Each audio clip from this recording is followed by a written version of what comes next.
And the way that I finally found out some clear details was to spend time with the boys' families.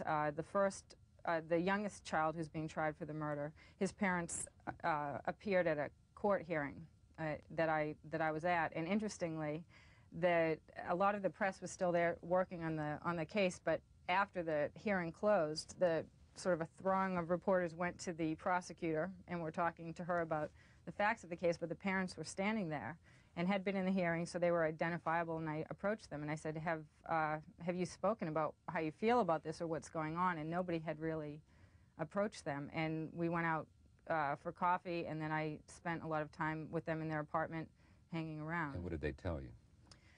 Well, one thing that I try to do at the beginning of my work is to actually not ask a lot of questions. I just sort of say, I want to spend some time with you and see what your life is like, and I'll ask you questions later as they come up. And what I found was, I mean, the apartment that they were staying in, they had been run out of their apartment in the project. Someone had thrown rocks through the windows, and they were threatening them because of the death.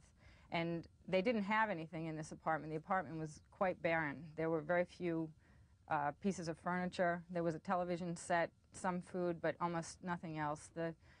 Some of the younger siblings in the house were sleeping on a linoleum floor. They were extremely poor, and it was just, there was a lot of boredom. I mean, there were many, many hours we would just spend sitting, smoking cigarettes, watching television. There wouldn't be a lot of conversation. Every once in a while, they might make a reference to the child, who I'll refer to as Armand, as I do in the piece, because he's a juvenile. And what would happen, though, which was sort of, I feel, one of the better insights of the piece, was the children would start to play with the father, whose name is Wade, and the horseplay would begin to sort of amplify a bit. It would get a little bit out of hand and get a little bit more rough, and each episode of this would end up with one of the children crying. There was a 6-year-old grandson and a 14-year-old brother of the boy charged with the murder, and then it would stop, and then the boredom would sort of set in again, and then the next episode of the horseplay would get a little bit more violent, to the point where myself and the photographer were in the apartment at times when it would get quite out of hand.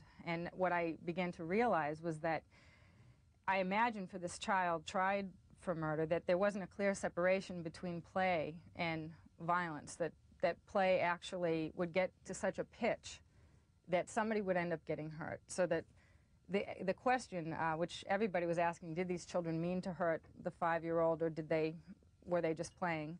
I realized it was an irrelevant question, because in fact play always ended up in some kind of pain or hurt, and that the play was getting quite violent. So in fact, to scare the 5-year-old, proportionally, it wasn't such a huge step from serious horseplay to something, you know, so horrible for all of us to imagine, but that the actual distance between mundane, routine, in and out sort of periods of play and violence, it wasn't such a jump to actually get to a point where someone was in real danger. What's the biggest revelation to you after the experience of writing this story about an event that somehow everybody took note of when they heard about it?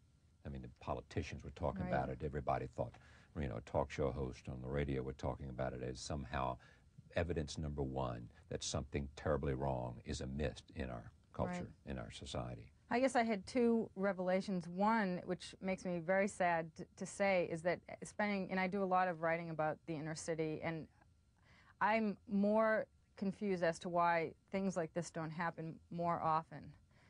And I guess the second thing is I see a loose connection in something I'm trying to explore this year in some work that I'm doing between domestic violence, you know, between spouses, and violence in the home, because there seemed to be in the time that I spent in the home of one family a sort of continuum where there would be an antagonism between the parents, and that would sort of spill over, and the kids would get the mother out of being the object of focus, and that the resentment would build in a way that I think the kids would just take out to the streets.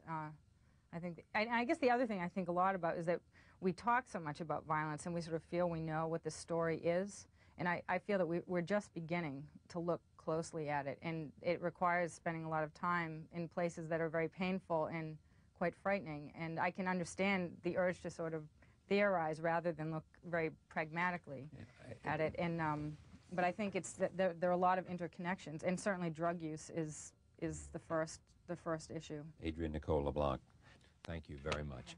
This is in the April 1995 edition of Esquire.